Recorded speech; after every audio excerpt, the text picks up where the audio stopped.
Hola, buenas tardes. Esto es Archivos y Pantallas por Radio La Tosca.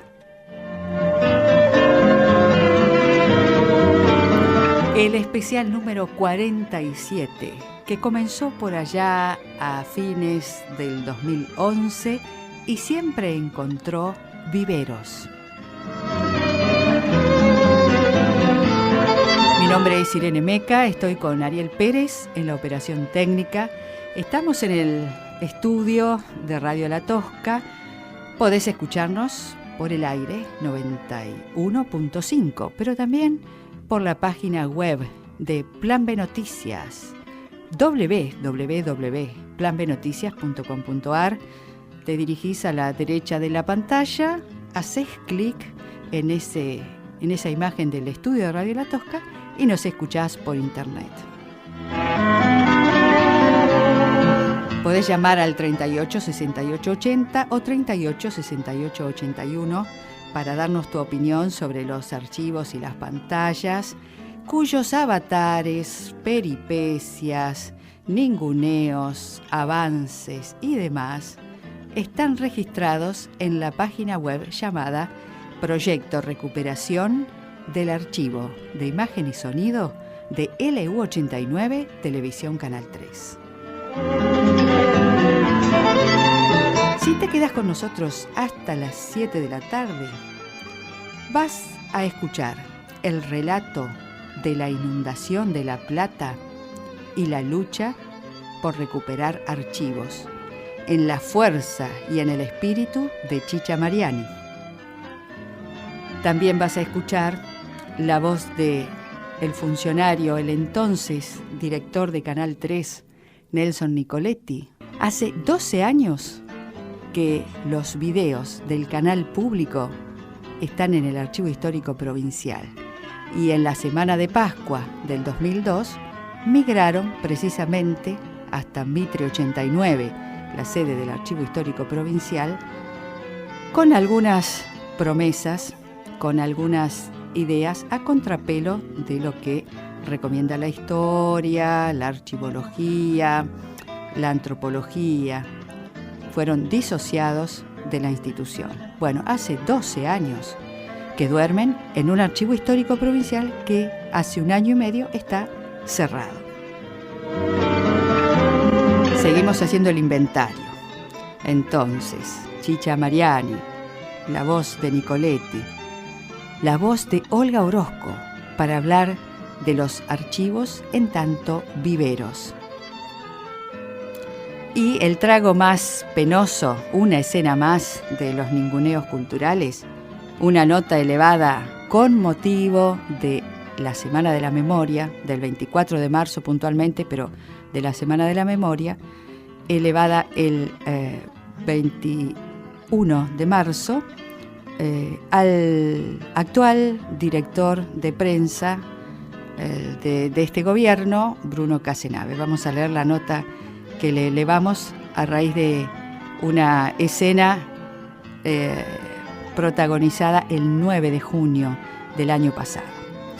Todo esto es el Archivos y Pantallas número 47, que comienza cantando en las voces de los chicos, acompañados por la Mestura, los departamentos. ¡Ay!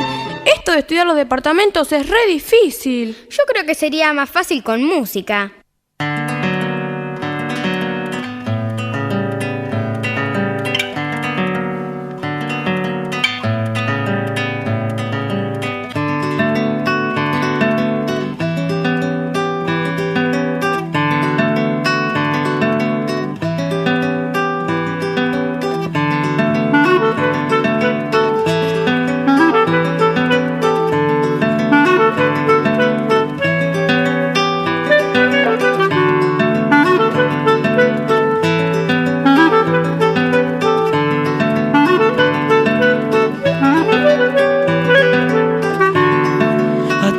Hagan silencio, atención, estén atentos, que nombraré si me acuerdo todos los departamentos.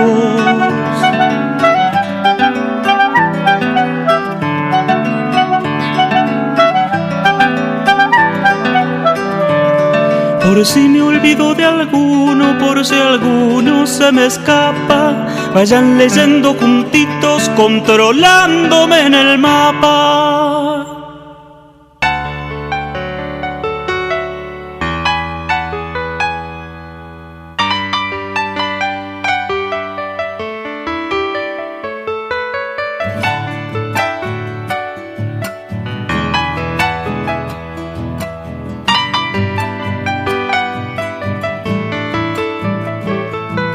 En el norte está Rancún, Chapaleu, Furrialicó, bien pegadito a Trenel, con Conelu y Maracó.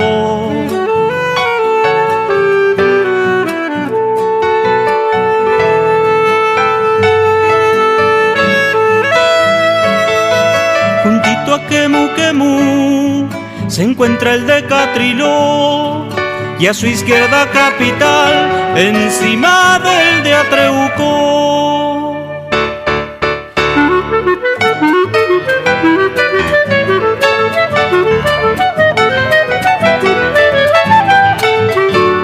En el centro Utracán, sosteniendo a Loventué, rectángulo que limita con Toay y Guatraché.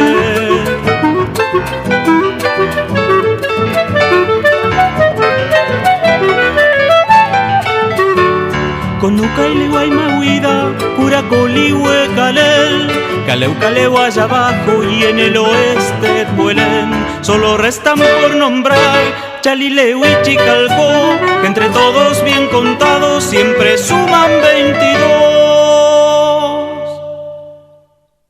Radio La Tosca, 95.1.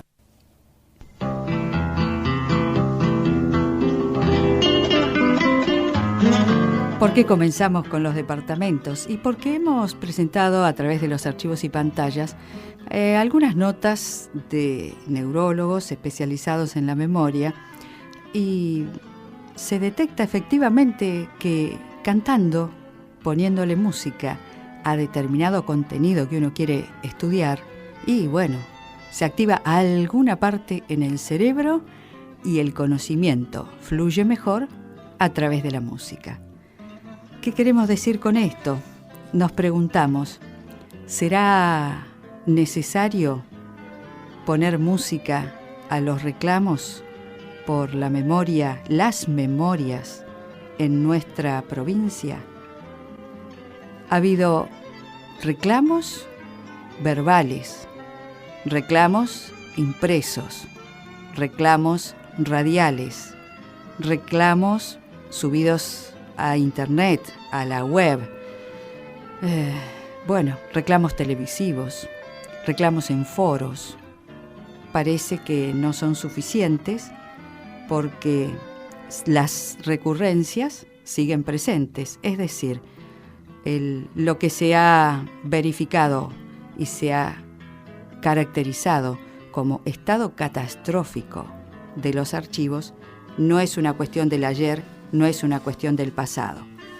Además de leer el relato de Chicha Mariani para salvar a los archivos en la inundación de La Plata, y además de escuchar las promesas que no se cumplieron por parte de los funcionarios hace 12 años respecto de la memoria audiovisual, vamos a leer dentro de algunos minutos y vamos a escuchar durante casi una hora a una de las miembros de la Asociación Pampeana del Patrimonio Cultural, la APCPC, que viene reclamando respecto del estado de los archivos, viene bregando por la recuperación de archivos y sobre todo por la difusión de los archivos en tanto derechos ciudadanos. Esa voz será la de Lucía Colombato, pero el último reclamo impreso es muy fuerte. Se publicaron en los medios hace cosa de 15 días el pedido a los 3 poderes públicos, al Poder Ejecutivo, al Legislativo y al Judicial, respecto de que se declare en estado de emergencia el sistema de archivos provinciales. Entonces, decimos, ¿hará falta poner en un rap, poner en música la cantidad de reclamos?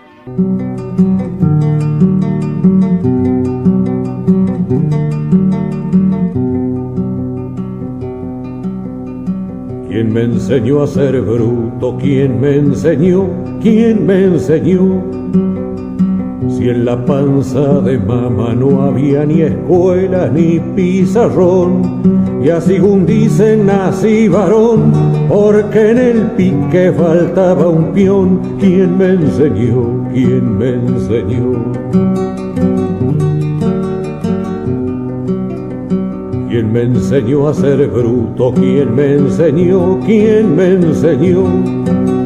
Si me crié entre doctores de reja y pico, pala y pastón, y así según dicen clave el garrón, porque no quise ser chicharrón. ¿Quién me enseñó? ¿Quién me enseñó? ¿Quién me enseñó a ser bruto? ¿Quién me enseñó? ¿Quién me enseñó? Lástima que no entienda de lengua fina pa' ser señor. Y así según dijo un día el patrón, que en Inglaterra se está mejor, me lo contó un día el patrón.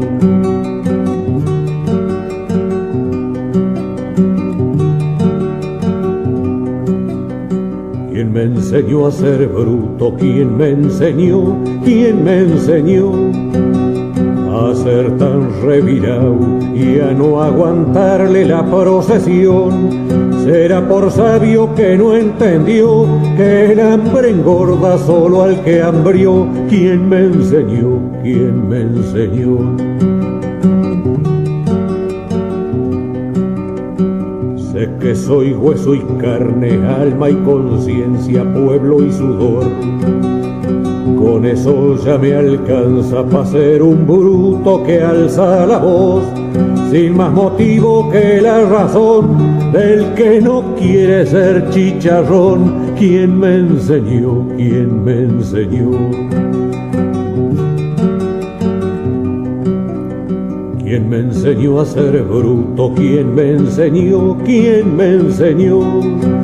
Si en la panza de mamá no había ni escuela ni pizarrón, y así según dicen nací varón, porque en el pique faltaba un peón. ¿Quién me enseñó? ¿Quién me enseñó?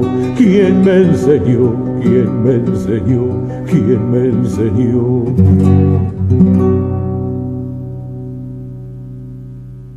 Radio La Tosca 95.1.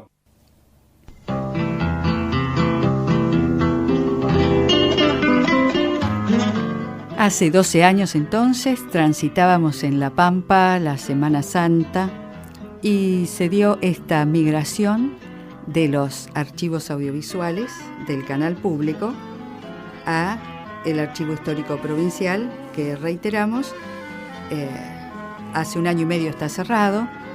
Desde el 2009 ha sido denunciado en situación de colapso, porque si algunos pobladores quieren acercar al archivo histórico determinados documentos, nuevos aportes para que se socialice, se divulgue, formen parte de los acervos de la memoria colectiva, y no hay lugar. Y además se ha verificado que no deben estar en condiciones de contaminación todos juntos, archivos impresos, documentos impresos, con documentos audiovisuales, con documentos sonoros. Es decir, bueno, pero esto no es nuevo. Sin embargo, aún así, la decisión de hace 12 años de la dirección del Canal 3 fue: vamos a llevar al lugar ideal, se decía entre comillas, los audiovisuales del canal público, porque es el lugar donde tiene presupuesto, tiene personal. Bueno, lo vas a escuchar ahora, pero antes queremos leer la nota que firmó parte del personal de Canal 3 hace 12 años, diciendo lo siguiente. Se presentó en la Subsecretaría de Medios, se presentó en Cultura, se presentó en varios lugares, y lo que se pedía era la reconsideración de la medida. Y dice así, textualmente: Santa Rosa, jueves 11 de abril de 2002. señor director Nelson Nicoletti. Ante la noticia del traslado del archivo de imagen y sonido de Canal 3 al Archivo Histórico Provincial, los abajo firmantes, como empleados de la emisora, nos dirigimos a la dirección a fin de que reconsidere dicha decisión. Algunos de nosotros tenemos muchos años en la emisora, otros menos, y vemos con preocupación que se vaya lo que registra tanto la historia del canal como la de toda la comunidad en imágenes. No podemos entender las razones de tal decisión. El archivo se irá a un lugar que tiene hasta hoy mismo, decíamos en abril de 2002, que tiene hasta hoy mismo problemas de presupuesto, de espacio. No tiene máquinas ni personal especializado en archivos de imagen. Concretamente, el material que se trasladará será en formatos fílmico, 16 milímetros, UMATIC, Betacam y Super VHS. Ningún ciudadano común con una videocasetera familiar en su casa podrá ver estos videos, ya que el archivo no tiene esas máquinas y solo podrán retirarlo en préstamo las productoras que cuenten con máquinas profesionales, y esas son empresas con fines de lucro. Hasta no hace muchos años este material no estaba organizado, se lo fue recuperando y recolectando, estaba listo para tener su base de datos. Esperamos pueda seguir creciendo en la institución que le da origen y sentido. Nos preguntamos, señor director, ¿por qué usted le dijo a una empleada que, y abrimos comillas, si no lo activan en 4 o 5 meses, lo traemos de nuevo? Cerramos comillas. ¿Cuál sería el sentido? ¿Por qué llevarlo y pararlo en otro lugar, otra vez comillas, hasta que haya presupuesto? Párrafo final. Con todo el tiempo que tenemos en esta emisora estatal y pública, de todos nosotros como pampeanos, esperamos prevalezcan los criterios más racionales, criterios del bien común para el archivo del canal que rescata aspectos fundamentales de la memoria. La emisora cumple 30 años, decíamos en el 2002, y como todo canal debe tener su archivo, sobre todo porque guarda la memoria del pueblo y lo sostiene toda la comunidad. Bueno, firmamos 15, 20 trabajadores del canal y aclarábamos, copia de la presente será enviada a la Subsecretaría de Cultura, a la Subsecretaría de Medios y a los distintos medios de comunicación de La Pampa. Han pasado 12 años, La Pampa tiene más internet, más comunicaciones por vía mail, más posibilidades en los dispositivos móviles. Sin embargo, el archivo histórico está cerrado. Los documentos audiovisuales de la emisora pública siguen durmiendo en los anaqueles y, como hemos reiterado, ese tránsito del tiempo, solamente el tránsito del tiempo, perjudica las cintas porque se van pegando. Eso requeriría, además de condiciones de humedad y de condiciones físico-químicas pertinentes, requeriría urgente cambio de soporte a nuestros democráticos DVD para que todos podamos acceder a la consulta. Sin embargo, las pocas horas, 200 horas entre fílmicos y UMATIC que están en modestos, precarios DVD, fueron las que realizamos con el intento precisamente de demostrar que es posible democratizar los acervos audiovisuales del canal público, que tal cual dijeran los investigadores, será una de las memorias, será memoria audiovisual del canal público, será una memoria sesgada, miope, parcial, interesada, hegemónica. Sin embargo, tiene que estar a la consideración y a la mirada crítica de los periodistas, de los investigadores, de los estudiantes, de todo el mundo. Entonces, a 12 años escuchamos lo que se decía justificando a la migración al archivo histórico, y hace unos pocos meses, en el mismo fragmento, vas a escuchar lo que continuaba diciendo Nelson Nicoletti.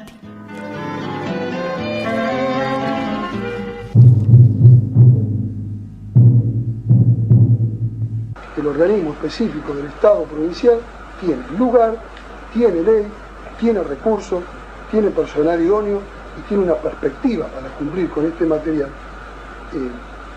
mucho mejor, por supuesto, que el destino que 30 años para atrás certifican del material de Canal 3, el histórico.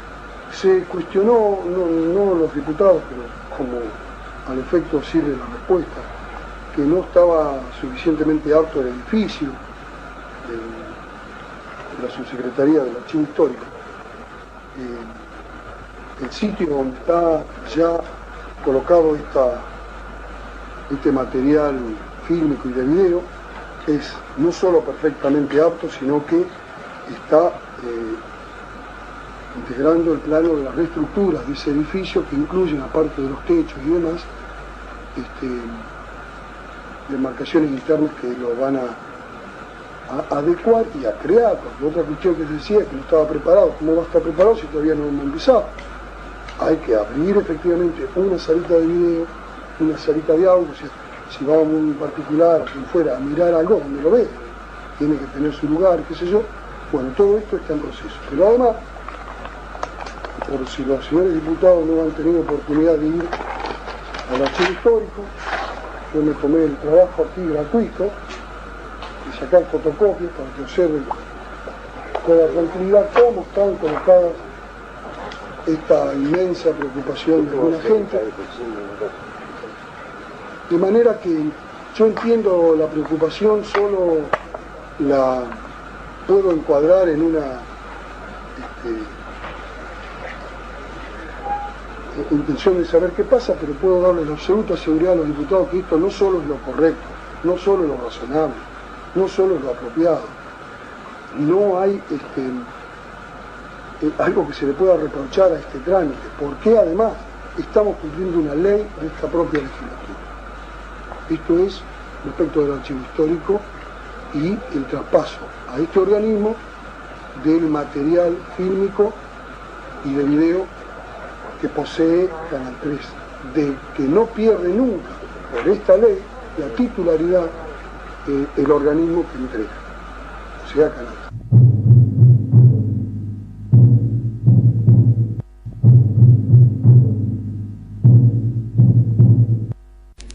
Ya en democracia fuiste director de Canal 3.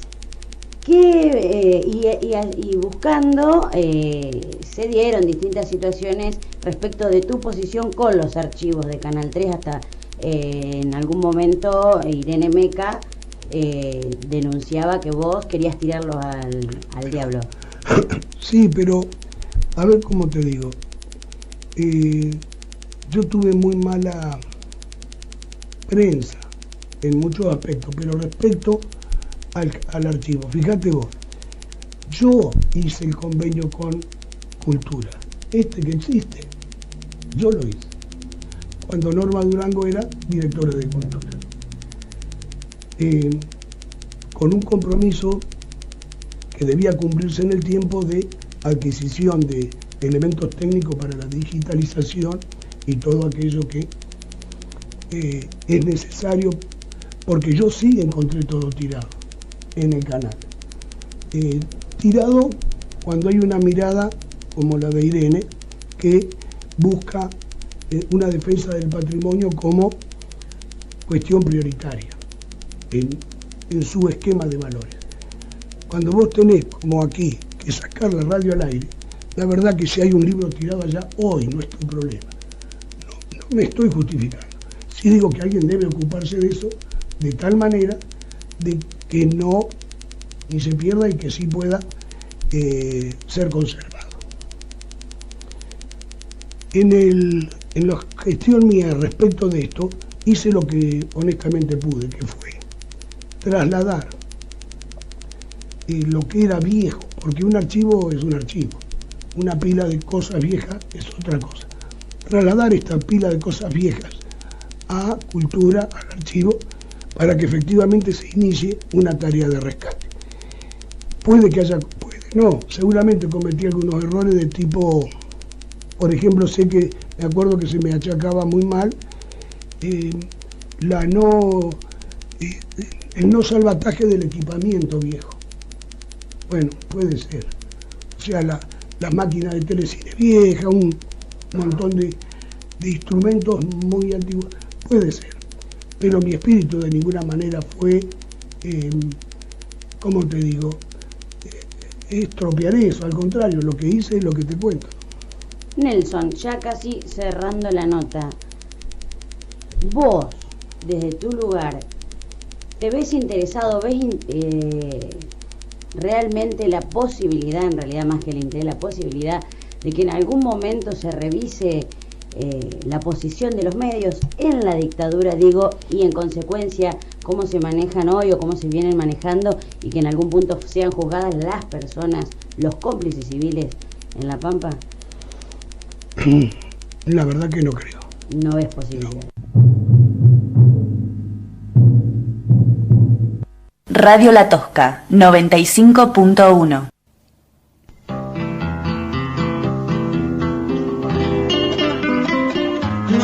Esos eran los dichos entonces de Nelson Nicoletti en abril de 2002, planteando como el lugar ideal el archivo histórico, y hace unos meses en Radio Kermés las declaraciones frente a la periodista Cintia Alcaraz. Eso en La Pampa, esos postulados, esas acciones a contrapelo, como decimos, de recomendaciones archivísticas históricas, errores institucionales, errores políticos, prácticas de la desmemoria.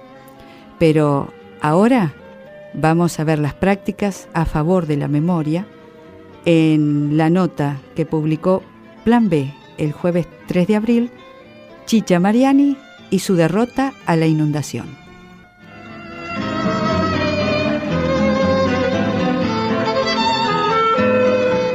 La madrugada del 2 de abril de 2013, en La Plata, Chicha Mariani caminó hasta lo de una vecina con el agua hasta los hombros.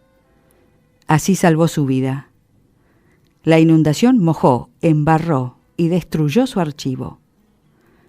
Más de 10.000 fotos, miles de fojas judiciales, informes confidenciales, la memoria de 37 años de búsqueda de su nieta. Ese archivo fue y es recuperado por vecinos y militantes. Y la fotógrafa Helen Sud retrató ese trabajo solidario en una nota de Laureano Barrera para InfoNews Noticias. El 2 de abril de 2013, María Isabel Chorovic de Mariani, Chicha, hacía lo mismo que el año anterior y el anterior, y todos los anteriores hasta los últimos 37 años. Ordenar papeles, clasificarlos en archivos, oír la lectura de textos, informes y declaraciones judiciales que sus ojos grisáceos ya no pueden leer. Buscar a su nieta Clara Anaí. Había empezado a llover más fuerte. La acompañaba solamente Lourdes, una mujer contratada por IOMA, la obra social, para cuidar a los ancianos sin familia. Llovía y llovía y llovía, le cuenta Chicha a InfoNews Noticias, con su voz tenue, un año después de la catástrofe. Nos preocupamos porque sabíamos que si el nivel de agua subía a la vereda, podía salir por la rejilla del patio. Cuando el agua trepó, la mujer de 90 años y su asistente empezaron a subir papeles de los estantes más próximos al suelo. El agua barrosa entró por debajo del umbral y se expandió rápido, como una mancha venenosa. Ocupó el living y avanzó hasta las habitaciones. Estaba helada y en un abrir y cerrar de ojos les llegaba hasta las rodillas.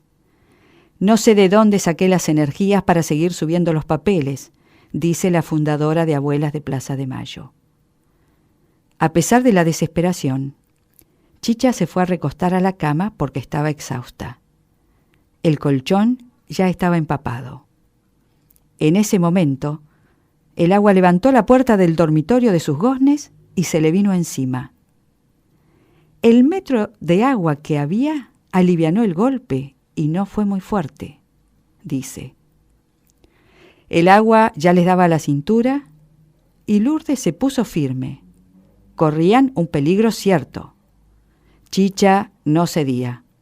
¿Cómo resignarse a que más de 10.000 fotos, incontables fojas judiciales, libros inhallables, informes confidenciales, toda la memoria urdida en 37 años de búsqueda, se fueran con el agua. Abrió la puerta y el agua se metió como un latigazo en el comedor. Ahí le dije que tenía razón, recuerda. Chicha salió en camisón de verano a la correntada del patio. El agua le daba por los hombros. Nos cubrió una capa de hojas secas que venía encima del torrente de agua. La desidia en la limpieza municipal. No sé cómo mi corazón, que está delicado, no me falló, dice. Llegó a lo de su vecina Mónica empapada. Había otras 3 señoras refugiadas. Fue tan amable esta señora, Mónica, nos ofreció su dormitorio. Esa noche no dormí. Es muy difícil que yo no duerma, pase lo que pase, pero estuve en una vigilia entrecortada. Me quedé 4 noches ahí. Contra todas las recomendaciones, Chicha exigió que la llevaran a su casa. El primer impacto fue brutal. La ropa mojada y desparramada, los muebles volcados, la cómoda descolocada, los remedios, todo lo pequeño se había ido con el agua. Pero lo peor era que me faltaban los recuerdos, las fotos, las cosas que tengo para buscar a Clara Anaí mientras esté viva. Uno tiene los recuerdos dentro, pero también necesita ver, tocar aquello que fue del hijo, de la madre, del ausente. Traté de mantenerme firme, pero se me había ido la tierra debajo de los pies. El primer día bajé por la escalera de Mónica y vi como el patio de los 4 departamentos y las cocheras que los vecinos cedieron se habían convertido en un gran taller de plástica, surcado por sogas llenas de cientos de broches de colores, y todos los rincones estaban llenos de gente sacando las hojas, colgándolas en el aire, a la sombra, porque no les podía dar el sol.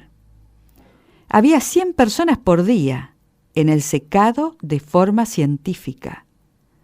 Mis amigas se llevaron la ropa, la secaron y la recuperaron. Durante 3 meses la ayuda se sostuvo. De a poco, como el agua y la tristeza, las manos fueron drenando. Cada cual debía volver a su vida y a sus propios problemas. Pero aún sobreviven pequeños grupos de jóvenes de la universidad, amigos de amigos, que siguen yendo a ordenar todo lo que se pudo recuperar. Entre la ayuda, el segundo día llegó una vieja conocida, la fotógrafa Helen Sud, autora de las imágenes de esta nota, y las horas previas había estado retratando el desastre, pero cuando llegó a la Comisión Provincial por la Memoria, donde trabaja, la noticia de que a Chicha la habían sacado con el agua al cuello impactó y se fueron con una compañera para allá. Dice Helen, yo fui a lo de Chicha y saqué fotos del archivo porque sabía que iba a ser importante para mi trabajo y para el de ella, pero además porque esa era la manera más cercana que yo tenía para ayudarla. Dice Chicha, si hay algo que yo conozco es la solidaridad y la mezquindad, pero no puedo describir lo que sentí cuando bajé. Se me cayeron las lágrimas cuando vi gente que no conocía, con un cuidado de joyeros, llevando mis cosas de un lado al otro. Y cuando entré a mi casa, encontré a gente importante desde lo intelectual, lo social y lo político, con secadores y escobas, barriendo y sacando las cosas de mi casa para que se pudieran salvar. Chicha no sabe si todo su archivo se salvó, pero sí lo más importante. A 1 año de la peor inundación de La Plata, todavía hay cajas sin abrir y un freezer aún lleno de libros amarillentos que compraron para ganar tiempo y salvarlos de la podredumbre. No he tenido la oportunidad de agradecer, y no sé cómo, porque no conozco a la mayoría, no sé cómo agradecer todo eso que recibí. Infonews Noticias, en Plan B Noticias, jueves 3 de abril de 2014, Chicha Mariani, la que fuera compañera del maestro Enrique Mariani, que vino los últimos días de su vida a sembrar música aquí en La Pampa. Chicha Mariani y su derrota a la inundación.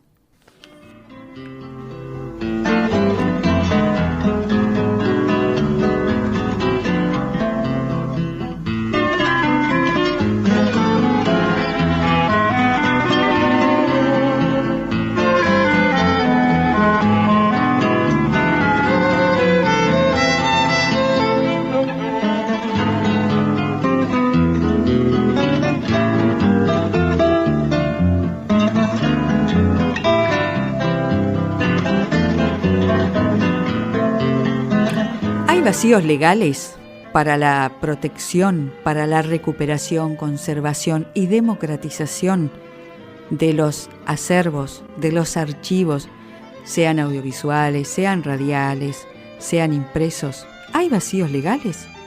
¿O hay normas, leyes, decretos que se incumplen? La opinión de Félix Crux es que no existen vacíos legales, existen omisiones, desidias, ignorancias, energumenismos, tal cual hemos ya dado testimonio de algunos, y existen, por otro lado, la zona luminosa, existen las historias, las huellas, como las de Chicha, para guardar, para salvar, para derrotar a las inundaciones. Ahora, antes de pasar al reportaje, a la nota extensa que nos dedicó una de las responsables de la Asociación de Patrimonio, Lucía Colombato, como abogada, antes de pasar a esa nota, otro registro para que quede para la consulta de periodistas, de investigadores, de estudiantes, de docentes, de interesados, en de qué modo se obtura la memoria, o cómo, para decirlo en las palabras de Morisoli, cómo opera la fábrica de desmemoria. Te voy a leer la nota que ingresó el 21 de marzo de este año, con motivo del Día de la Memoria y de la Semana de la Memoria, ingresó a la Dirección de Prensa de La Pampa. Ahí va.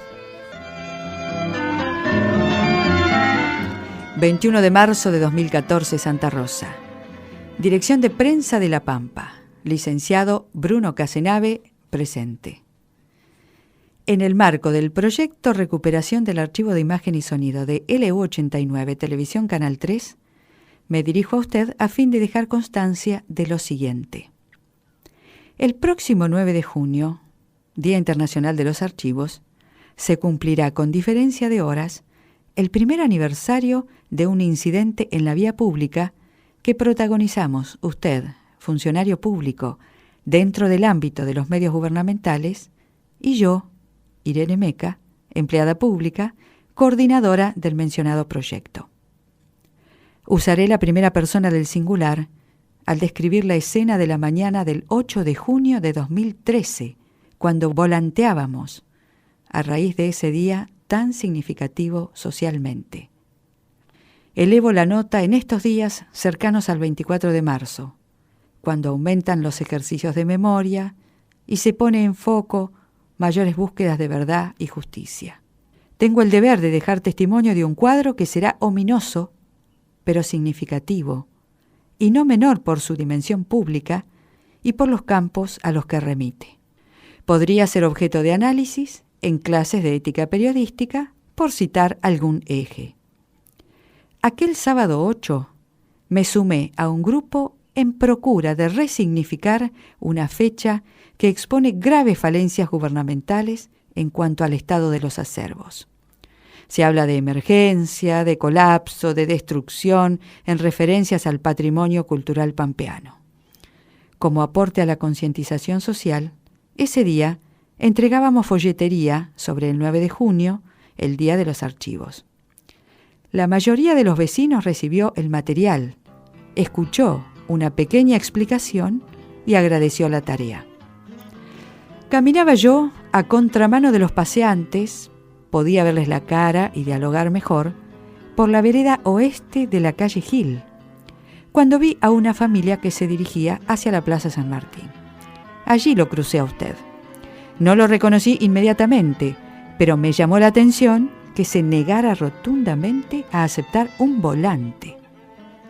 Frente al contenido de innegable valor, su rechazo a priori fue impactante. Intenté hablar de mejor futuro para los niños, si cuentan con archivos, pero usted no quiso escuchar.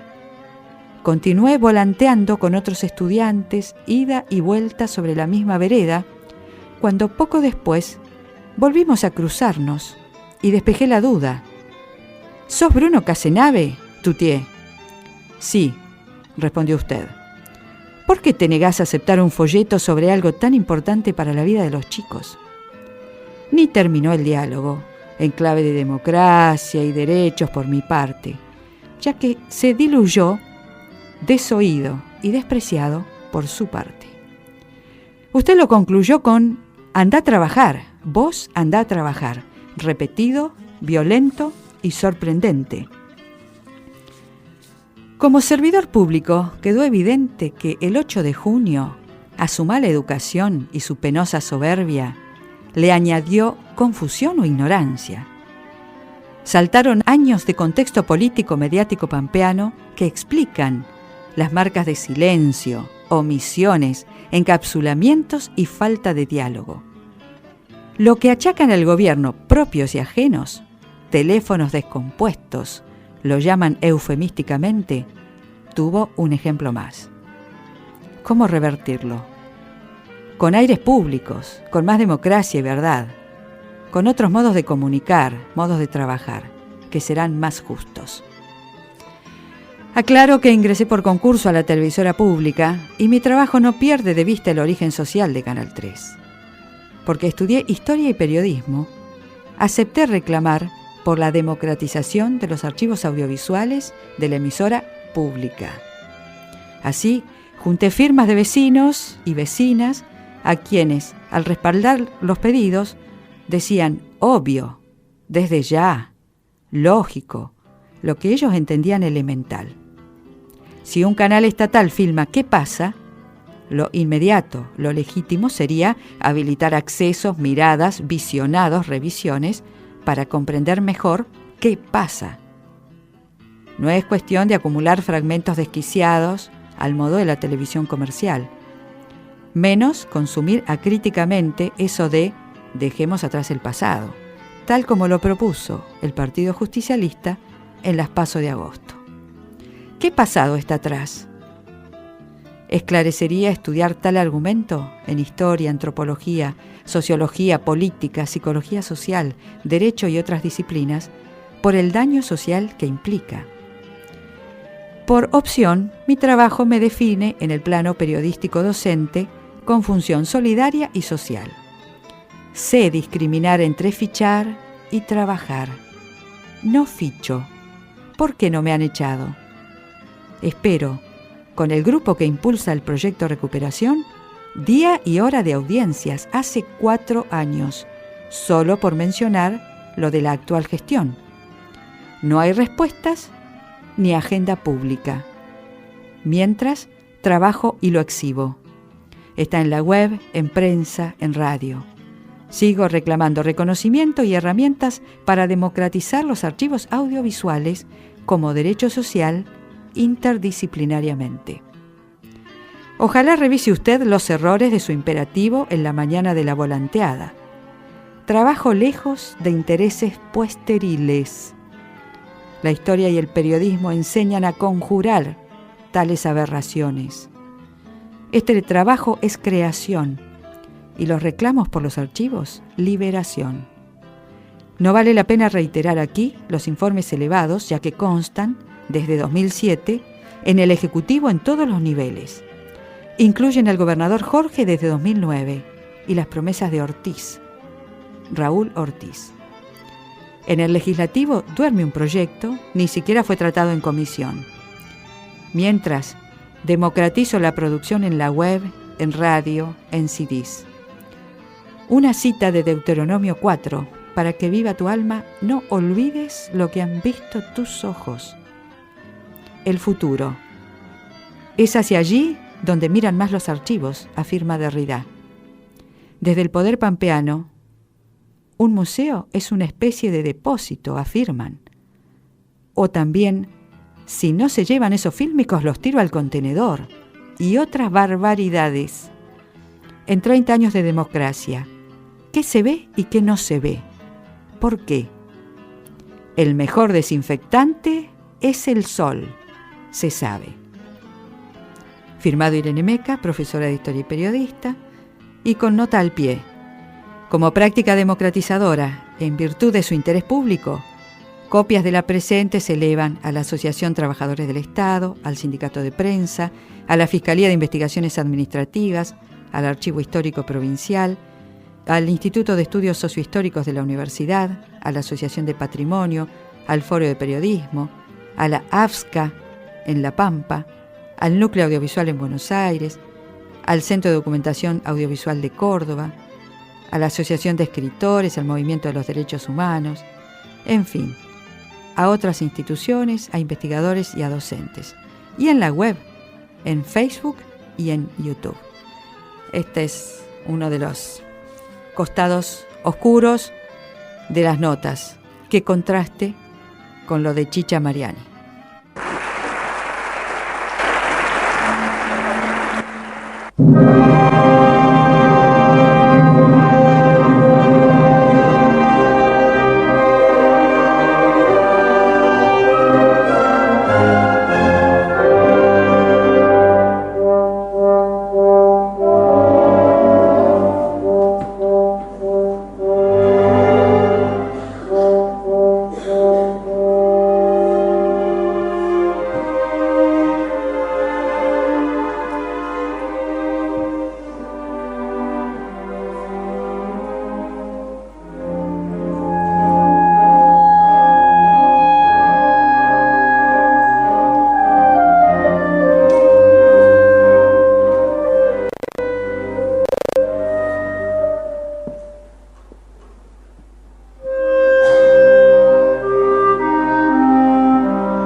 Esto que estás escuchando se llama Concertino Opus 26 para clarinete. Es del compositor Carl Maria von Weber. Está interpretado por maestros y estudiantes de música del Conservatorio Manuel de Falla en Cádiz. Pero esta obra tendrá la versión pampeana con la banda sinfónica y con Patricia Muñiz como solista en clarinete mañana en el Teatro Español a partir de las 9:30 con otras obras del repertorio contemporáneo. Simplemente a modo de archivos que se encuentran y se vinculan, queríamos recordar la historia de lucha de los músicos de la banda frente al ninguneo cultural, frente a la asfixia presupuestaria, a la falta de cobertura de los cargos de aquellos músicos que se iban jubilando. Y bueno, ahora tendremos la oportunidad nuevamente de un concierto en abril con obras de esta envergadura. Queríamos recordarlos y vincularlos con lo que ya vamos a comenzar a escuchar. La interesantísima charla con Lucía Colombato, abogada. En este caso hay que decir, sí, tiene que ver su interés por la historia. Sus padres son Julio Colombato y Ana María Lasalle, pero ella es socia fundadora de la Asociación de Patrimonio y está apasionadamente involucrada en la recuperación de archivos, en su conservación y sobre todo en su democratización. ¿Por qué hablamos con Lucía Colombato? Precisamente por la nota que salió en los diarios hace unos días, donde la asociación reclama se declare en emergencia el estado de los archivos documentales y artísticos de La Pampa, a partir de lo que pasó en el Museo Verde, a partir de lo que ha pasado en el registro civil, en el archivo judicial. Es decir, hay lluvias, goteras en los techos, pero básicamente de lo que se está hablando es del estado en general de deterioro que se ha dado en llamar catastrófico. En este caso lo que se pide es declaren en emergencia el patrimonio pampeano. La voz de Lucía Colombato.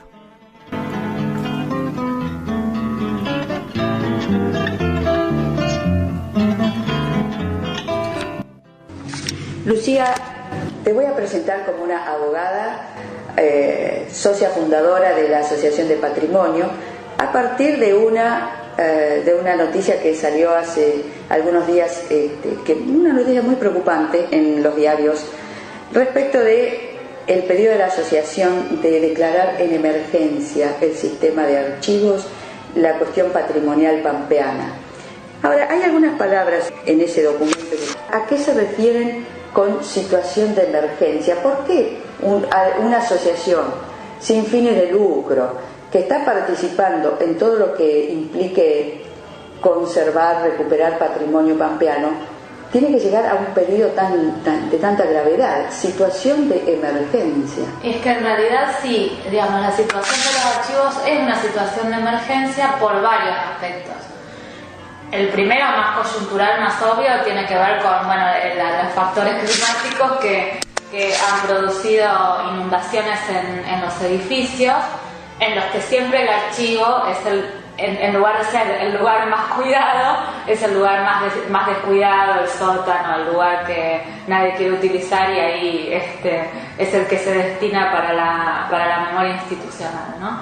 Esas son las cuestiones coyunturales, pero hay otras cuestiones más estructurales que tienen que ver con el debate profundo que significa la cuestión de la memoria, las memorias, no solamente una memoria única y oficial, digamos, ¿no? Y el lugar que eso tiene en nuestra sociedad.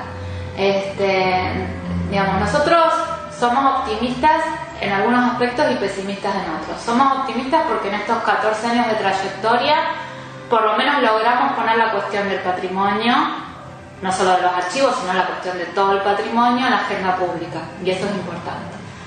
Pero en esa trayectoria nos hemos encontrado con muchos obstáculos que tienen que ver con que hay ciertos sectores que resisten el debate sobre la cuestión patrimonial. Nosotros marcamos una fuerte vinculación entre patrimonio y derechos humanos. Pensamos en los derechos culturales como parte de los derechos humanos y si bien entendemos que pueden existir algunas otras situaciones que pueden resultar en la emergencia prioritarias, que tienen que ver con la alimentación, con la salud de la población, con la vivienda, que en cierto sentido entendemos que son derechos que tienen que estar garantizados en primer término. Vemos también que hay una cierta desidia en la contemplación de los derechos culturales y sobre todo a la hora de su efectividad, porque digamos, cuanto más se proclaman los derechos culturales, el patrimonio cultural, la diversidad cultural, los esfuerzos, digamos, y sobre todo los esfuerzos presupuestarios para garantizar eso que se proclama son inversamente proporcionales a los discursos. Eso es lo que hemos visto en este tiempo de trayectoria, ¿no? Bueno, y en particular la cuestión de los archivos tiene que ver con eso, con cierta desidia. Y sobre todo en el otorgamiento de recursos, porque yo no estoy hablando de los funcionarios que están a cargo de los archivos. Hay mucha gente muy valiosa en la administración pública, muy preocupada. De hecho, esta información a nosotros nos llega a través de los trabajadores de la administración pública, que son los que están preocupados por estas situaciones. Yo no estoy atacándolos a ellos, ni siquiera los funcionarios públicos que tienen a cargo algunas áreas que también están limitadas. Estoy hablando de la necesidad de políticas de mediano y de largo plazo y de dotación presupuestaria para esto. Hasta ahora, que yo recuerde, no ha habido un debate público respecto de las memorias. No en esos términos. Nosotros cuando pudimos elaborar el proyecto de ley de patrimonio, que finalmente fue la ley 2083 que se logró sancionar, en ese momento dimos varios espacios para el debate, y fue, digamos, un proceso bastante democrático y plural, aunque también hubo actores que no estuvieron presentes, digamos, ¿no? Pero nosotros tratamos con las limitaciones que tiene una organización no gubernamental pequeña como la nuestra y que además no recibe subsidios del Estado para funcionar, con esas limitaciones tratamos de hacer el debate lo más abierto y democrático posible, sabiendo que tenemos deudas pendientes, como por ejemplo la de los pueblos originarios que no participaron. Y estamos hablando de hace 10 años. Año 2000. 14 años. Hace 14 años. Vos mencionaste las cuestiones prioritarias como salud y educación. Te voy a citar uno de los reportajes de Archivos y Pantallas con Atilio Borón, donde plantea: para hacer políticas sobre el hambre, sobre las necesidades, necesitamos los archivos. Estaba tan preocupado que habla de Argentina, país de zombies.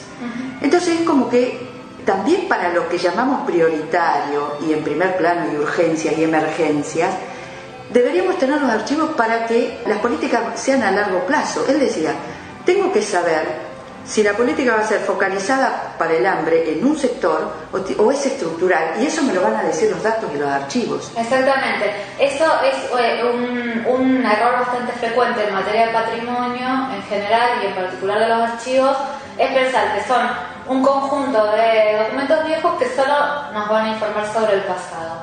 Esto es una mirada sesgada sobre la potencialidad que tienen los archivos, porque los archivos tienen, como decís vos en esta cita, una vinculación muy estricta con los derechos ciudadanos, el ejercicio de los derechos ciudadanos y las instituciones.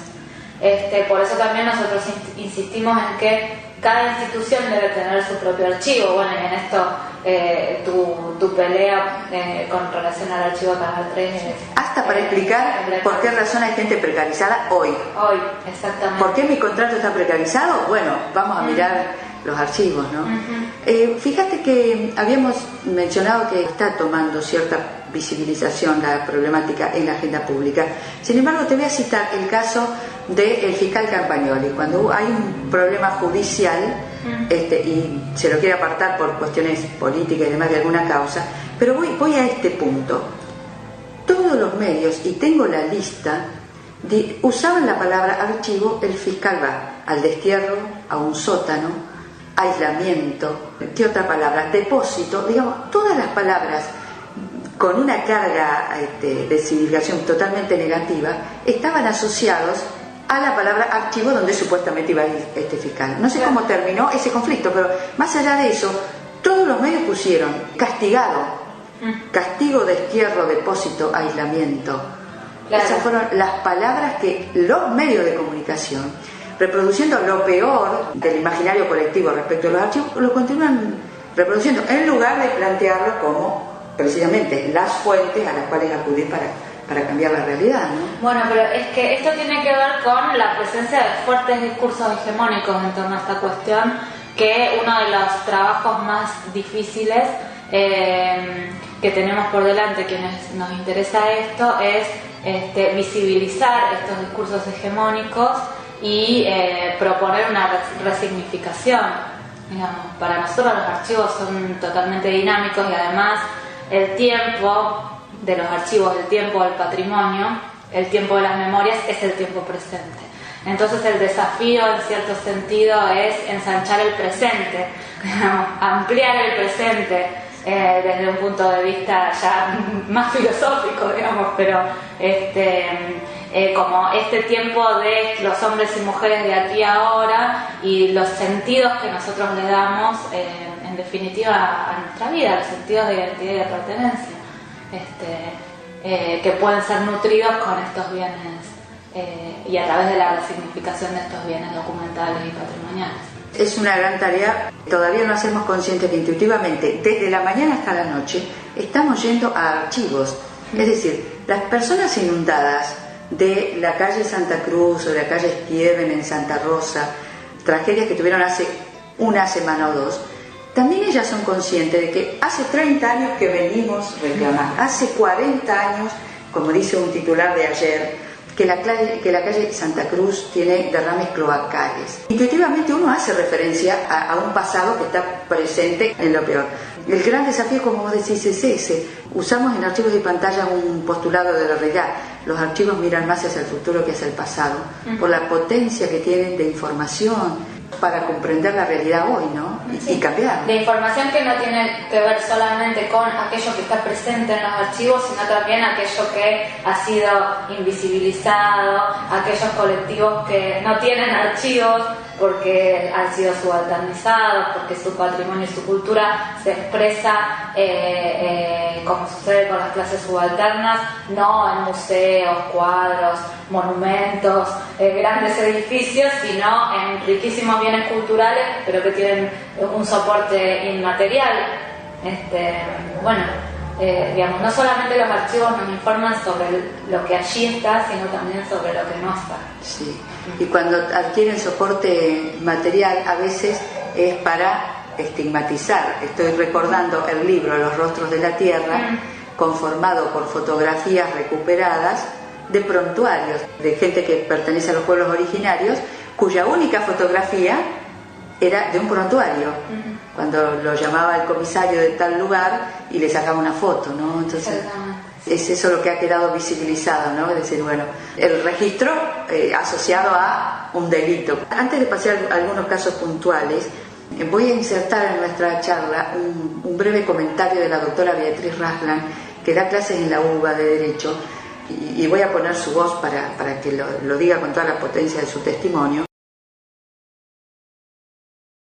A mí me echaron de la facultad en el año 74, es decir, antes todavía de la dictadura. Un rector de la Universidad de Buenos Aires fascista, que era Otalagano. Y entonces, bueno, estoy como prescindida y demás. A mí alguna vez me mandaron una notificación y demás. Yo nunca vi la resolución. Y hace un par de años yo dirigí a unos chicos que hicieron una investigación sobre universidad y dictadura, y conseguí el acceso para los archivos en la Facultad de Derecho, y encontraron mi resolución, que no estaba en ningún lado, pero la encontraron perdida por ahí, más o menos como tirada por el suelo. Entonces, yo creo que es una dejadez, una falta de seriedad académica. Ella plantea mucho en términos de ignorancias también. Adherimos a esa realidad de cuestiones de ignorar como funcionario, digamos que estoy manejando documentos que pueden explicar por qué hoy se inunda tal parte de Santa Rosa, por qué La Pampa no tiene el río Atuel.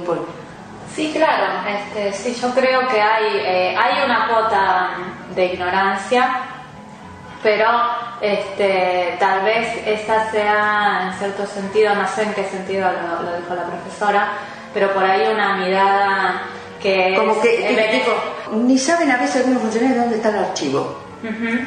Sí, eso es cierto, pero yo también creo que hay una cuota, no te diría de intencionalidad, pero de producir y reproducir discursos y estrategias hegemónicos que siempre van en el sentido de la... Creo que tiene que ver, inclusive te digo... Más como una desidia. Bueno, también plantea la palabra desidia, sí, porque desde el punto de vista intuitivo, en grandes sectores de la sociedad, cuando por ejemplo juntamos firmas en el 2008, fines del 2008 y 2009, para el archivo audiovisual del canal, firmaban dándole un nivel de obviedad, como el canal no va a tener al acceso público a las imágenes. Entonces firmaban al punto tal que junté 500 firmas para decir, es simbólico, todo el mundo está de acuerdo en que el canal tiene que tener un espacio donde se consulten las imágenes que el canal mismo genera, ¿no? Entonces, si ella usa la palabra ignorancia, desidia, Mangone avanza más. Mangone habla de un estado criminal que es cómplice al ocultar información, lo vincula directamente, dice que es parte de la misma problemática, derecho a los archivos y derecho a la información, y me parece que en ese sentido estás planteando vos las luchas que hay que dar, ¿no? Sí, sí. Esto es creo en este momento nuestro desafío más importante. Y en esto también, y esto ya es una reflexión individual, no puedo hablar en nombre de los restantes miembros de la asociación, pero yo creo que nosotros pecamos de una importante cuota de ingenuidad. Nosotros pensamos que, y con la sanción de la ley 2083, que eso era todo, digamos, que con la ley teníamos todo, teníamos garantizado el derecho al patrimonio, el derecho a la memoria, los derechos a las identidades, y en ese sentido creo que lo que sucedió es que nuestra lucha fue rápidamente obligada y inmediatamente los mecanismos que creamos fueron fagocitados por los mecanismos del sistema burocrático y terminamos en cierto sentido legitimando la falta de políticas estructurales a largo plazo, digamos, participando, tratando de poner nuestro grano de arena, tratando de colaborar, pero en el medio de un sistema que está lleno de obstáculos y que más que garantizar estos derechos los obtura, ¿no? Los obtura, sí. De hecho los obtura. Entonces ahora el desafío es el de la exigibilidad, el desafío es el de la puesta en práctica de esta ley. Sí. De esta ley y de otras estrategias que no necesariamente son legales, ¿no? De otras garantías que son las garantías jurídicas, y las garantías políticas y las garantías sociales, no solamente las garantías jurídicas. Aparentemente habría que avanzar en esa vulneración de derechos que también tienen gravísimo costo social en términos económicos también, ¿no?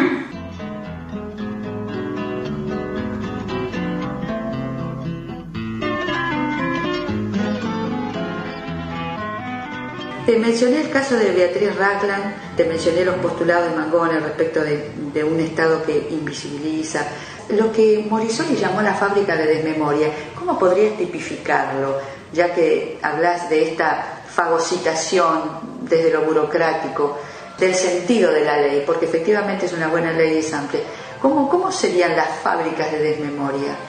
Yo creo que operan en muchos sentidos, pero en el caso de las cuestiones patrimoniales operan en base a una lógica muy presente en el patrimonio, que es la lógica incorporación-segregación.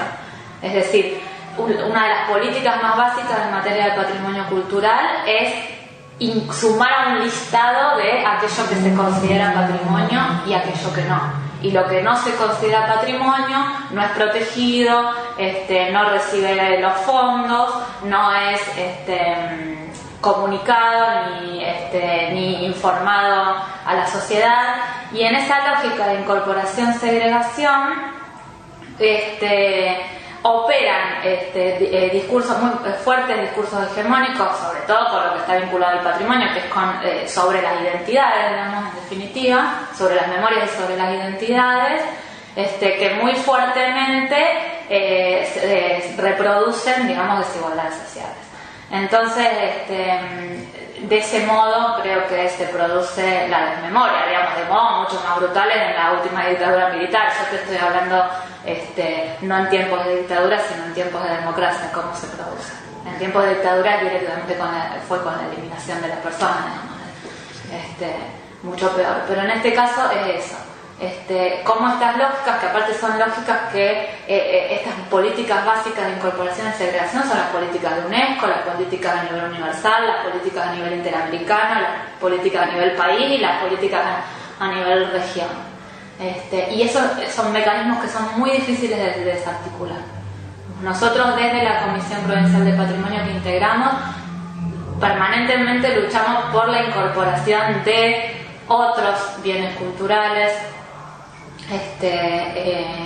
por la apertura de espacios significativos, por la incorporación de bienes que pertenezcan y que representen a distintos colectivos, pero es una lucha muy difícil de dar.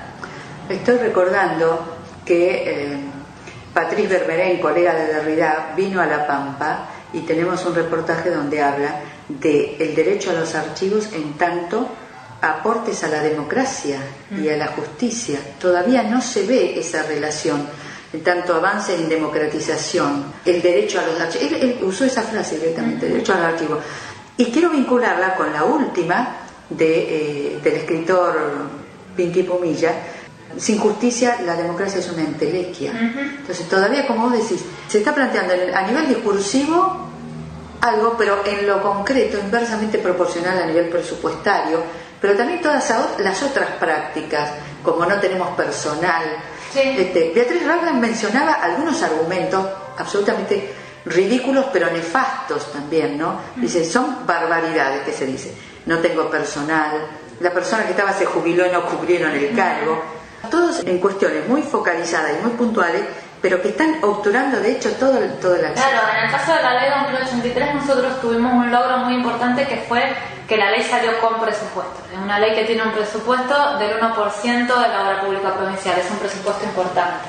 Me acuerdo que fuimos personalmente, Andrea Liuch y yo, y no me acuerdo quién más, a hablar con Marín, que era gobernador en ese momento, y que, bueno, logramos convencerlo de que la ley saliera con presupuesto. Pero lo que sucede es que, primero, ese presupuesto nunca se ejecuta. Siempre vuelve a rentas generales, se ejecuta parcialmente.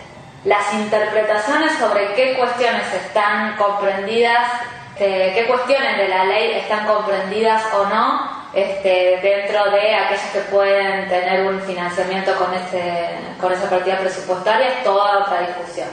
Y la otra cuestión es la cuestión de dotación de personal.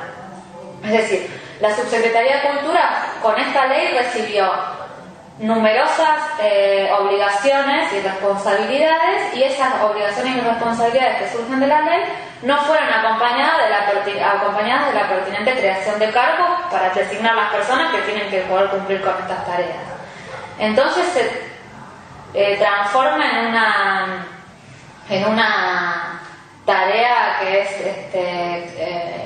dantesca, no sé, es imposible de realizar, y entonces termina dependiendo de grandes esfuerzos humanos. Los esfuerzos de María Inés Poduje en el Archivo Histórico Provincial, en el Departamento de Investigaciones Culturales, han sido monstruosos. Ella ha llevado, hasta que se jubiló hace poco, prácticamente la carga de toda la ley, la carga de todo el patrimonio arqueológico y paleontológico.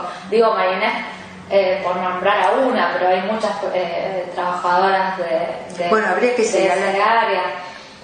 Habría que señalar ahí que no se democratiza el debate sobre cómo ejecutar la ejecución presupuestaria. Ahí habría un punto para democratizar. Claro, hay una interpretación. La interpretación que ha tenido las últimas gestiones es que el 1% ese de la obra pública va para obra pública. Entonces, si uno pide plata para arreglar digo un ejemplo cualquiera, ¿no? Arreglar las filtraciones del Palacio de Justicia, que está declarado patrimonio, es probable que uno consiga plata para eso.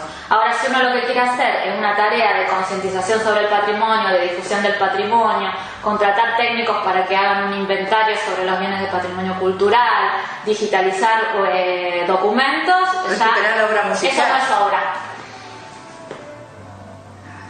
Eso no es obra.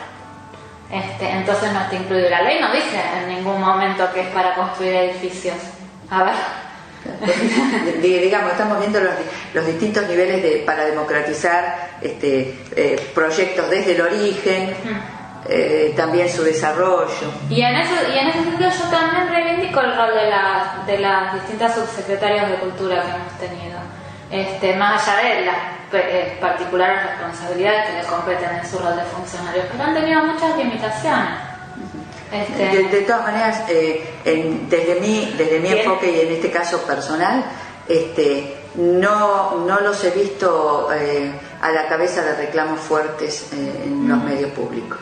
No tal vez en esos términos, pero digamos, yo he notado en algunos una mayor preocupación que en otros, pero sí una preocupación en este sentido.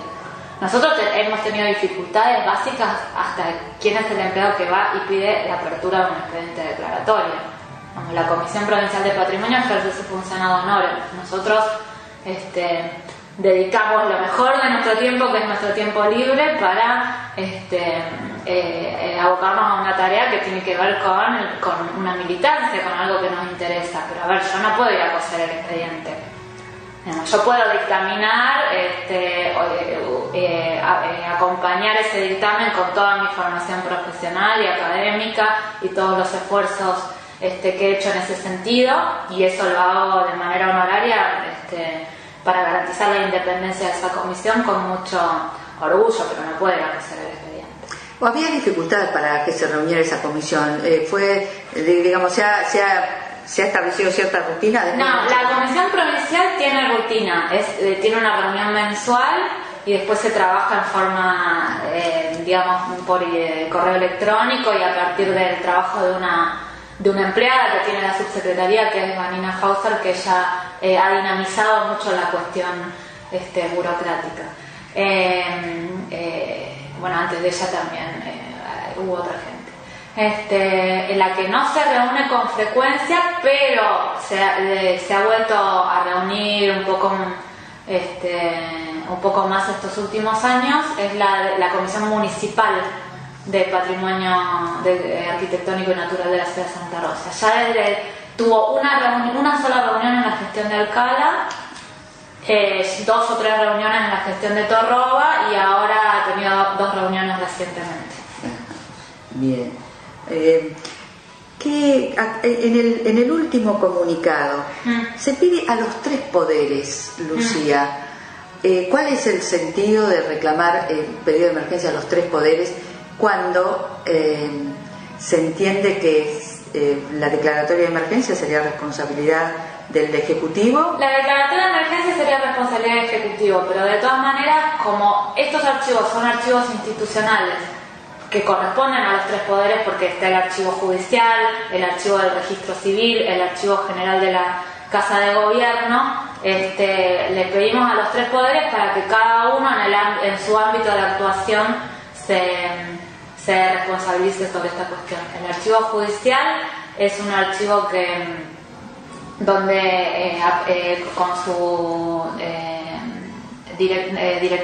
secretaria del cargo, la doctora Romero, se ha trabajado mucho, y fue un archivo que se lo dotó de mucha infraestructura, pero tiene un problema edilicio con el nuevo edificio de la ciudad judicial, que se inunda, digamos. Eso es una preocupación constante, más allá de que tiene infraestructura, los equipos para colocar y preservar los archivos que los protegen, digamos, que son buenos, pero ha sufrido sufrió un incendio intencional ¿te acordás cuando recién se mudaron?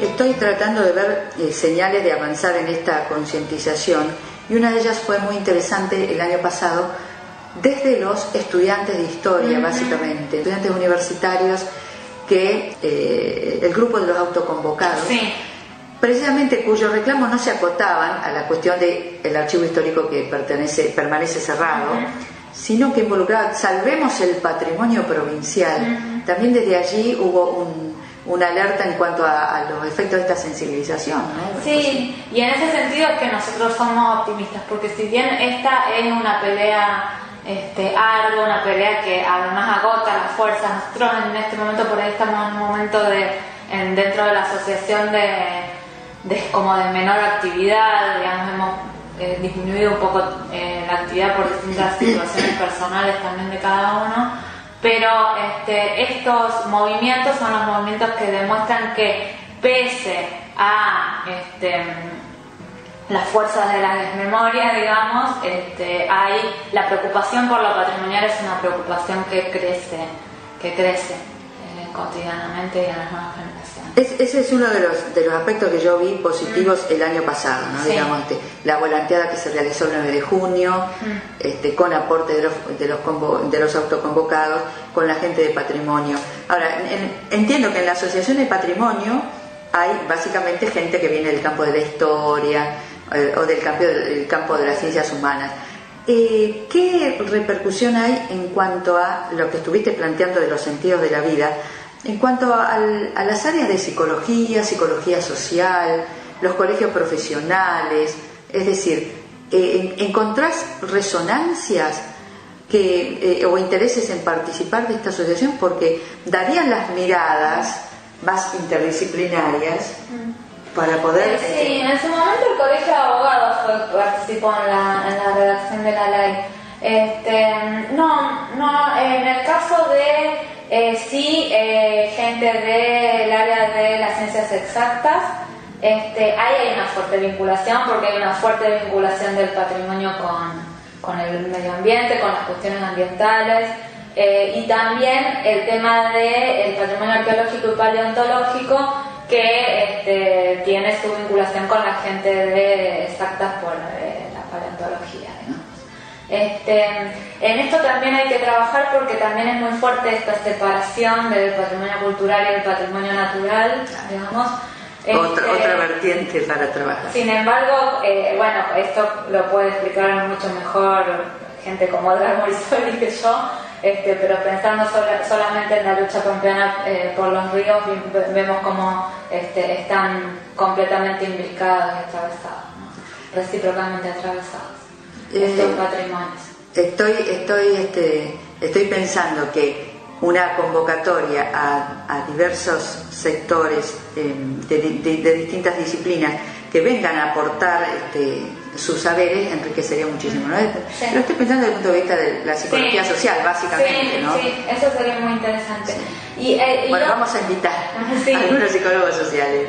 Y en el sentido de estos movimientos que demuestran la creciente preocupación de distintos grupos sociales por el patrimonio, pensaba en la aparición de los archivos de la dictadura a partir en el edificio en el edificio Condor, claro.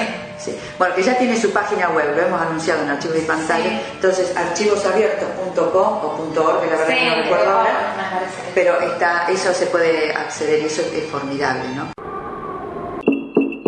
Digamos, si no paramos, si no informamos, si no le decimos a los medios, si no, desde el Estado tenemos que fomentar que la historia que tenemos tiene que servir para generar el futuro.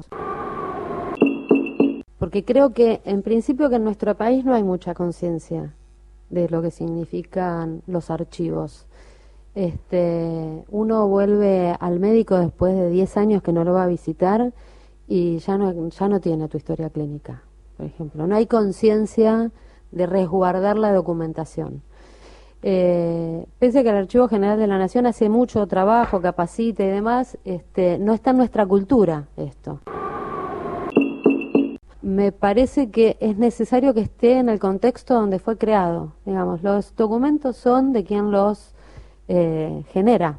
Entonces tienen que estar en esos ámbitos. Más allá que después uno pueda entregar copia digital al Archivo Nacional de la Memoria y en otros espacios, tiene que estar porque uno puede encontrar ahí la lógica de cómo fue creado, sino que el antes, se desguazan, digamos, el antes, el después. Vos vas a un archivo y entonces ahí puedes rastrear hacia atrás, hacia adelante. Si tenés un corte, tenés un corte. Entonces, me parece que para todos los que investigan o les interesa esa temática, tiene que estar en el ámbito donde fue creado ese documento.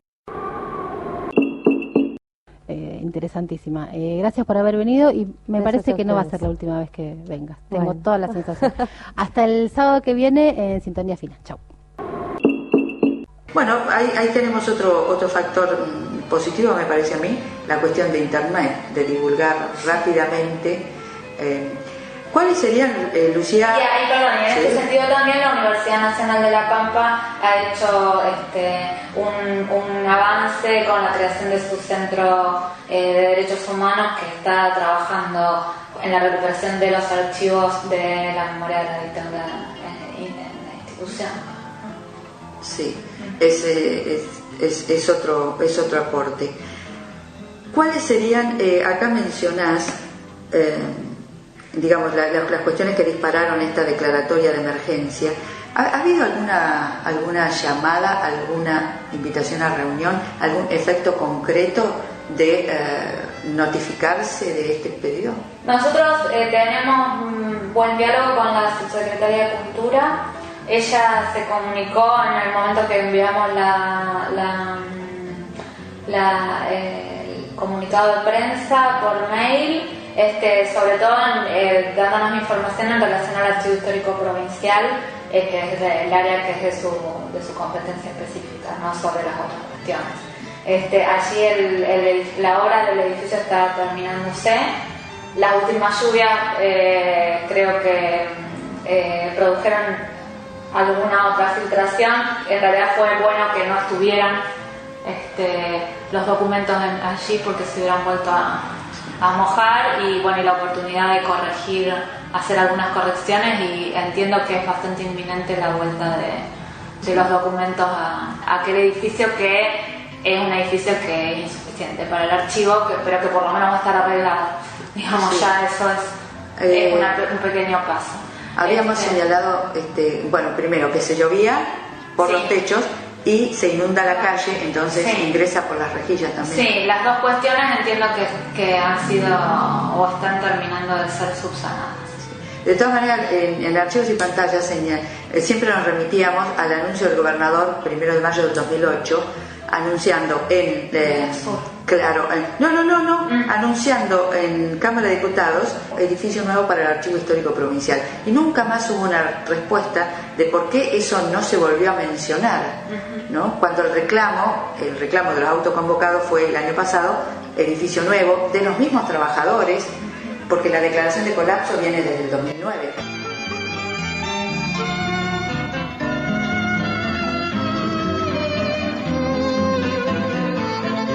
Yo estoy trabajando en mi tesis de maestría, que es de avances, frenos y retos en torno a la consolidación del derecho a los patrimonios culturales en La Pampa. Y bueno, y por eso también esto que estamos charlando tiene que ver con una reflexión que busca articular eso, en cierto sentido, articular la formación académica con esta acción social en la Asociación de Patrimonio. Sí, me da la impresión de que habría que todavía, ya digo, que enriquecer las miradas multidisciplinarias y tipificar un poco. Yo ya había preguntado eso, ¿cómo se puede caracterizar esto de la fábrica de desmemoria? Porque habíamos hablado de argumentos ridículos, ¿no? Como no tengo el personal, la chica no vino, etcétera. Pero algo muy elemental es esta cuestión que estábamos diciendo, edificios aptos. Sí. Y la otra es la jerarquización de los derechos, porque un lugar por el cual nos corren bastante a quienes nos preocupamos por los derechos culturales es esto que yo un poco decía al comienzo, digamos, primero hay que comer, primero hay que vestirse. Esa jerarquización de los derechos es una estrategia de la desmemoria, porque en realidad todos estos derechos, los derechos culturales que tienen que ver con estos derechos que permiten darle sentido a nuestra existencia en cierto modo, son derechos que atraviesan a todos los demás y que los hacen posibles. Entonces esa jerarquización es un argumento bastante frecuente para no ocuparse de... Hay que señalarla y hay que reflexionar sobre eso. Señora, ¿cómo vamos a afinar los pianos si necesito esa partida para comprar vendas, algodón, medicamentos. Sí, yo creo que hay que señalarlo así, tal cual, ¿no? Porque esto nos permitiría vincular, cuando se habla, vamos a tomar el caso del río Atuel, se habló de los daños tangibles que se podían cuantificar. La cuantificación de los daños, sí, claro. Es una de las tareas más complejas en los términos en que se plantea cuando se plantea un reclamo judicial, donde uno de los aspectos que hay que probar son los daños, digamos, ¿no?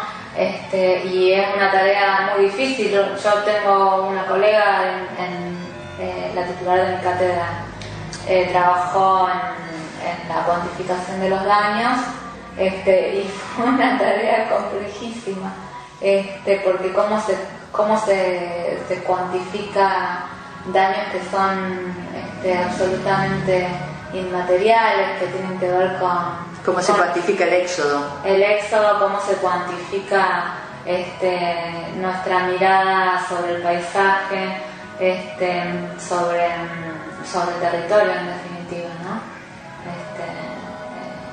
Que esto es una cuestión con la que el patrimonio tiene íntima relación. El patrimonio tiene valor y tiene sentido en la medida en que está, no solo está, es parte de un territorio.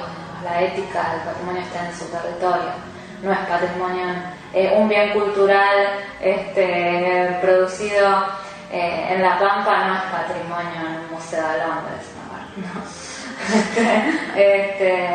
Se vacía de sentido, Claro.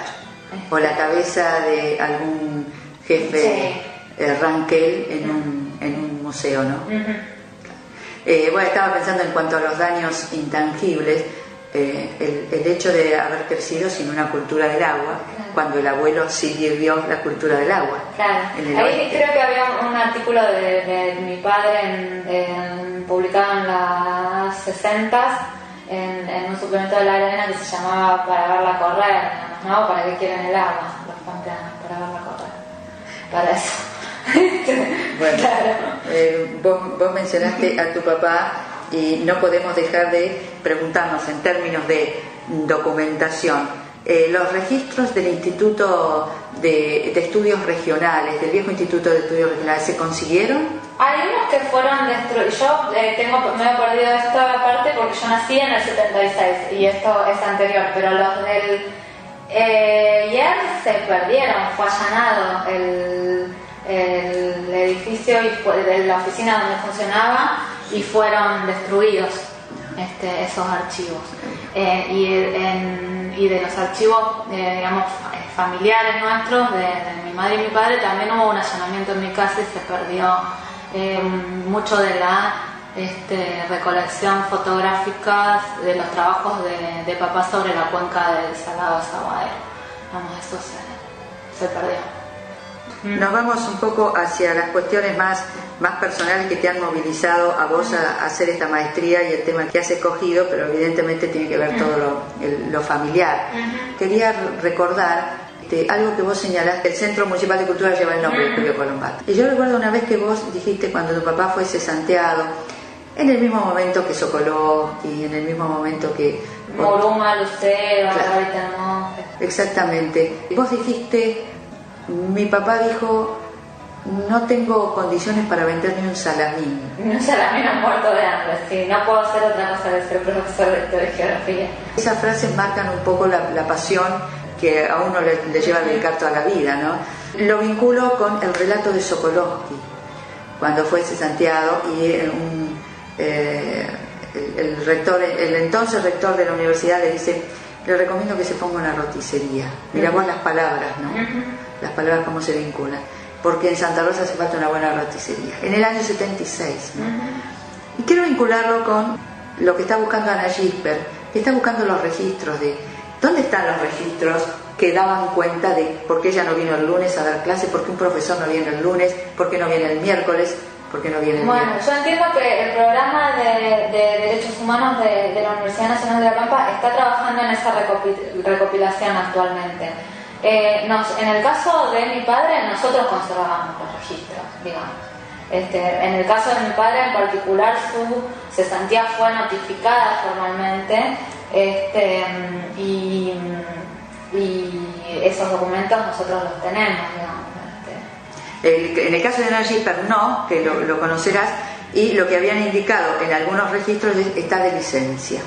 Entonces ella dice, no me fui a Miami, no me fui, salí huyendo porque habían quemado mi casa.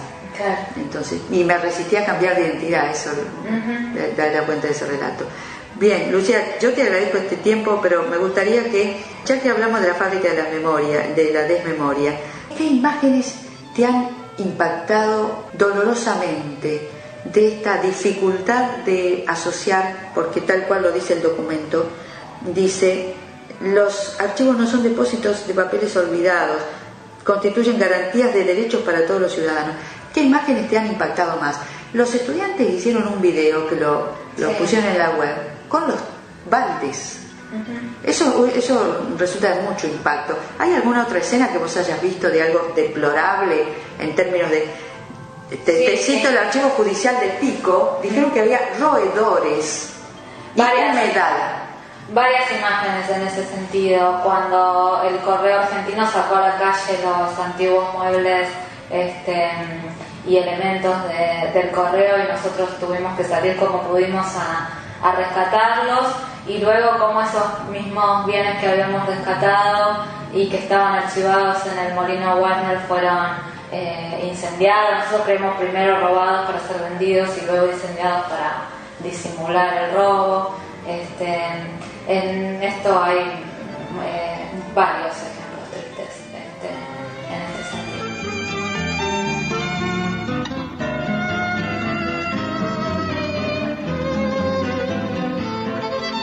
Desde el punto de vista jurídico, ¿se puede avanzar en términos de incumplimiento de deberes de funcionario público? Porque un funcionario público es responsable de los bienes existentes, digamos, ¿no? Pero también de la memoria de una institución, porque si no es como que volvemos al tema, se descubre el nuevo mundo si no trabajas con la memoria de esa institución. Nosotros la verdad es que no lo hemos trabajado ni no lo he analizado en estos términos. Nuestro trabajo es un trabajo más de hormiguita, en el sentido de ir convenciendo a las distintas autoridades e instituciones de la importancia de tener sus propios archivos. Yo, la verdad que es una mirada interesante, pero que no la he estudiado. Te doy un ejemplo. Vinieron del Observatorio de Discriminación a dar una charla en el aula magna. Terminaron, quise hacer un reportaje a la responsable que vino, ¿no? Entonces le dije, estuviste mostrando todo el tiempo, operando con archivos, mostrando las barbaridades desde el punto de vista de los prejuicios y el sexismo en imágenes. Digo, desde el observatorio, ¿van a pedir a los archivos provinciales que se garantice el acceso? No lo habían pensado. Claro. Digo, para respaldar tu práctica de hoy. No, en ese sentido sí, lo que nosotros insistimos todo el tiempo es que la conservación del patrimonio no es un fin en sí mismo. Nosotros pensamos en el patrimonio cultural como un bien social dotado de un sentido, de un valor social que tiene que conseguir mejorar día a día nuestra calidad de vida, en nuestra cotidianidad. Y entonces el derecho, cuando nosotros hablamos de un derecho a los patrimonios, o un derecho a los archivos, o un derecho a la memoria, es un derecho a su acceso y a su voz, ¿no? Ponerlo siempre en contexto y en relación con lo que llamamos hoy, ¿no? Claro. Me gustó eso de ensanchar el presente. Esa frase en particular, desde la teoría de crítica de los derechos humanos, que digamos pone en cuestión las lógicas del pensamiento moderno, de la modernidad en torno a los derechos humanos como estrategias, digamos, europeas y occidentales en la búsqueda de la dignidad humana. Uno de los mecanismos más básicos del pensamiento moderno en términos de derechos y de ciudadanía es achicar el presente y extender el futuro. Entonces es la promesa de la ciudadanía, la promesa de la igualdad, la promesa de la no discriminación, la promesa de la paz mundial, está ya en el futuro. ¿no? Entonces, desde la teoría crítica, lo que se propone es ensanchar el presente, es decir, es cómo estos derechos humanos pueden constituir, en lugar de constituir herramientas hegemónicas para producir y reproducir desigualdades, pueden constituir herramientas contrahegemónicas para cambiar la vida, digamos, tienen un criterio de verdad que se tiene que convalidar con cómo se mejora día a día la calidad de vida de los hombres presentes, inmanentes, concretos, de los hombres y mujeres. En ese sentido, la frase de Todorov es luminosa. Dice, consultamos el pasado para comprender el hoy y cambiarlo.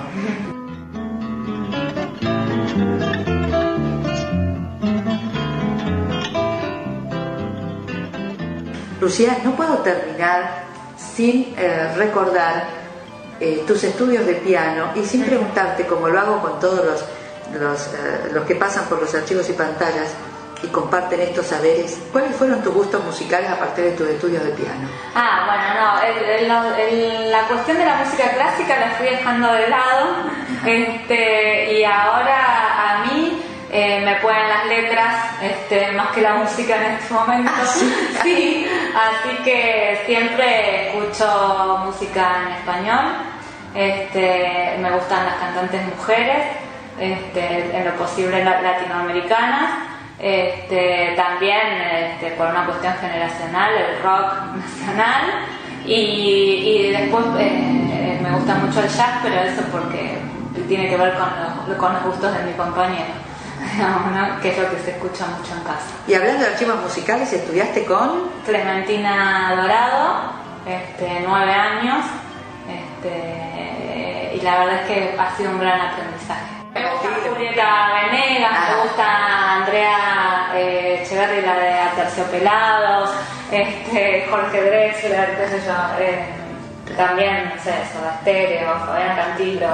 Y por supuesto, me gusta la música de mi suegro, Oscar García, es un gran compositor, un gran intérprete.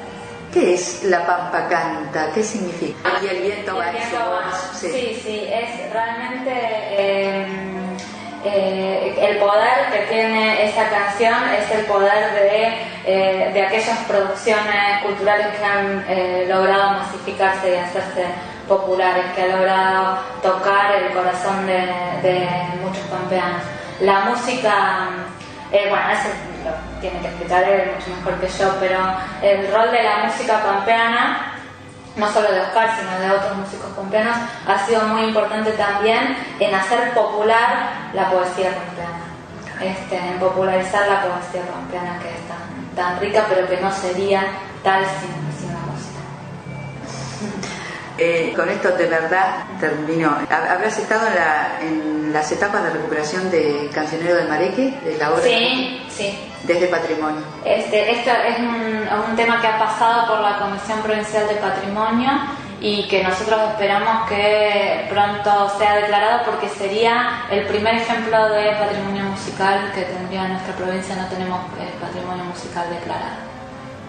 Poesía sí, está declarada la de Bustriazo, pero no tenemos ningún ejemplo de música. Así que... ¿Cuáles serían los sueños personales vinculados a esta lucha de la Asociación del Patrimonio? Te doy un ejemplo. Hay gente que está soñando, por ejemplo, con edificios acordes, con elementos de conservación para la documentación, pero siempre con acceso público, muy transitados. Nosotros sí, el interés nuestro tiene que ver con esto, con la difusión del patrimonio, con el acceso al patrimonio a la mayor cantidad de personas posibles. Que sea una cuestión cotidiana, sí. ¿no? Voy hasta el archivo, como voy hasta la biblioteca, o voy hasta el mercado, ¿no? Sí, que son una cotidianidad mucho más presente. Lucía, gracias. Bueno. Vamos a estar en contacto a ver si hay repercusiones de este pedido. Bueno. Repercusiones y efectos concretos. Muchas gracias.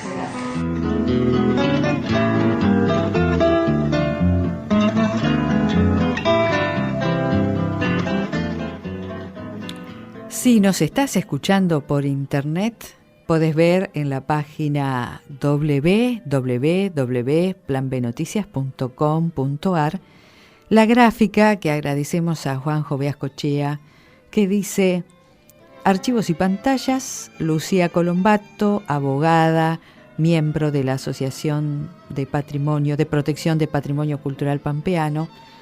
Dice: el patrimonio cultural pampeano en emergencia, conduce Radio La Tosca, bueno, y que repite este programa este sábado a partir de las 4 de la tarde.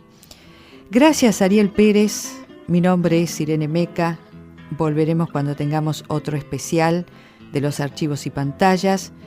Y bien vale la pena, ya que Lucía Colombato habló del patrimonio cultural en cuanto a la música, terminar con El viento va. Entonces, otro archivo abierto: Cantizal, El viento va y El aire de la Pampa, hecho poesía en Radio La Tosca, en los archivos y pantallas, que va a repetirse este aire resignificado el sábado a partir de las 4 de la tarde. Chao.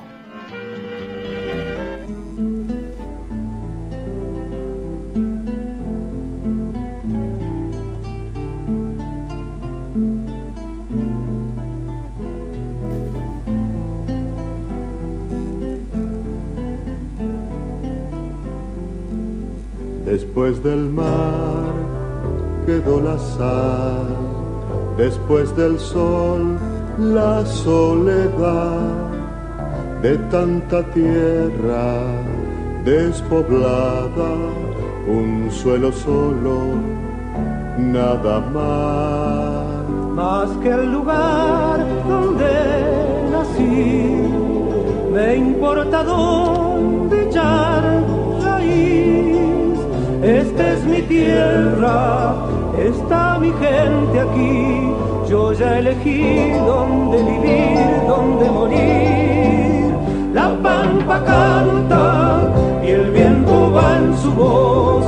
Por mucho tiempo lloro lágrimas de sal.